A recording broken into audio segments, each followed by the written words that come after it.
দিনটি 5 নভেম্বর। সকালবেলায় উঠে আকাশটা এত সুন্দর দেখে ভাবলাম একটু ভিডিও করে নিই। এরপর চলে গেলাম স্নান করতে।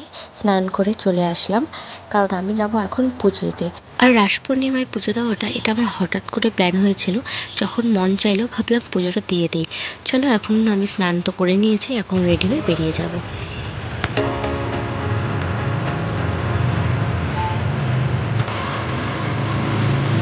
আর এখন আমি নিয়ে নেব পুজোর জন্য প্রসাদ। এখানে এসে দেখি বিশাল লম্বা লাইন, প্রত্যেকটা দোকানেই প্রচণ্ড ভিড়। আর এই সেই শান্তিময় জায়গা, কোচবিহারের মদনমোহন বাড়ি। রাস পূর্ণিমা এত সুন্দরভাবে সাজিয়েছিল, সত্যি অপরূপ লাগছিল। অনেক দূর দূর থেকে মানুষ এখানে আসে পুজো দিতে। এছাড়া এই মন্দিরের একটি বিশেষত্ব আছে, এখানে ঠাকুর মদনমোহন, সাথে দেবী মা কালী, মা তারা, মা ভবানীরও পুজো হয়ে থাকে। আর এদিকে আমার পুজো তো কমপ্লিট হয়ে গেল।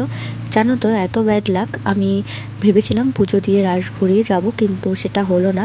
কারণ আমরা ভেবেছিলাম 4 তারিখ সন্ধ্যাবেলায় ডিএম রাস উদ্বোধন করার পর পরের দিন রাস চালু থাকবে সাধারণ মানুষের জন্য। পরে আমরা সেখানে গিয়ে জানতে পারি না, 5 তারিখ 6:30টার দিকে ডিএম উদ্বোধন করবে। যাই হোক, আমি আর রাসটা ঘোরাতে পারলাম না। সবাই দেখলাম রাসকে স্পর্শ করে সবাই ঘুরে প্রণাম করছিল, তা দেখে আমিও সেটা করে নিলাম। জানো তো, অনেক দিন পর আমি এভাবে ভয়েস ওভার দিয়ে ভিডিও করছি। আগে করতাম ইউটিউব চ্যানেলে, কিন্তু অনেক কারণে সেটা আর কন্টিনিউ করা হয়নি।